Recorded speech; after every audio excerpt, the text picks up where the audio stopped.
మళ్ళీ నేనేందుకు కానీ నాగేంద్రరావు గారు చాలా లీగల్ లాంగ్వేజ్లో స్పష్టంగా మీ ముందర ఉంచిండ్రు. Might be CBI will move to further higher court. ఎవిడెన్స్లు దొరకలేదు అన్నట్టు నేను అంతేనా? సో ఎవిడెన్స్ ఉన్న సంచులు మోసిన ముఖ్యమంత్రి కూడా ముఖ్యమంత్రి స్థాయిలో మోస్తున్నాడు. మరి ఎవిడెన్స్ ఉంది కదా, ఎవిడెన్స్ ఉంది కదా. సంచి మోసే, కట్టలు తీసే, టేబుల్ మీద పెట్టే ఇంత ఎవిడెన్స్ ఉండి కూడా ఇవాళ బయటనే ఉన్నాడు, ముఖ్యమంత్రి స్థాయిలో ఉన్నాడు.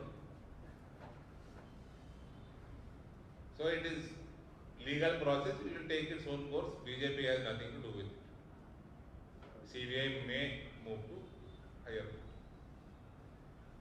కడిగిన ముద్దులు లెక్క బయటకు వచ్చిందా సార్?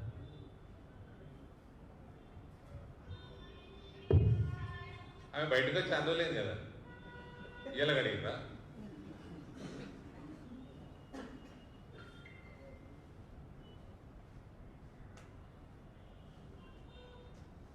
ఆమె బయటకు వచ్చిన లోపల ఉన్న తెలంగాణ రాజకీయ వ్యవస్థకి ఒక ఓటు ఇటు నుంచి అటు అటు నుంచి అటు ఏమయ్యేది లేదని ఇర్రిలవెంట్. రాజకీయ ప్రేరేపితమైనటువంటి కేసు పెట్టిరు, ఇప్పుడు ఏందో తేలిపోయింది అంటే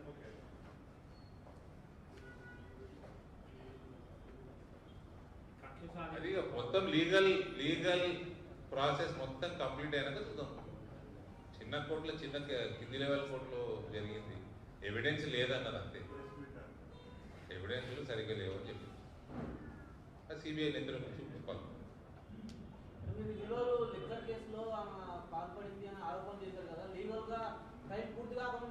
మా ఆరోపణలు 100% కరెక్ట్ అండి. ఎవిడెన్స్ దొరకలేదు. నేను అదే అడుగుతున్నా, ఎవిడెన్స్ ఉన్న ముఖ్యమంత్రి బయట ఎందుకున్నాడు అంటున్నా. ఎవిడెన్స్ ఉంది కదా, మరి దానికంటే స్పష్టమైన ఎవిడెన్స్ ఏం కావాలి? It is legal process. మీకు దానికి పెట్టేసుకోవచ్చు. సిబిఐ పూర్తిస్థాయిలో విచారణ చేయలేదా, లేకపోతే నెగ్లిజెన్స్ ఏమన్నా? అది నా సిబిఐని అడగాలి, నేనేం చెప్తున్నాను. బీజేపీ ఏం పెట్టలేదు. ఒకటి చెప్పగలుగుతా, ఆమె బయట ఉన్నా లోపల ఉన్నా మా జిల్లా పాలిటిక్స్ కానీ తెలంగాణ రాష్ట్ర పాలిటిక్స్ కానీ ఏమి కనబడదు.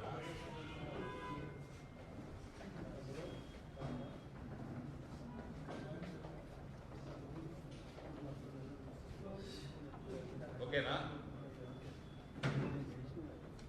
కేజ్రీవాల్ కూడా అన్యాయంగా జైల్లో పెట్టిరు.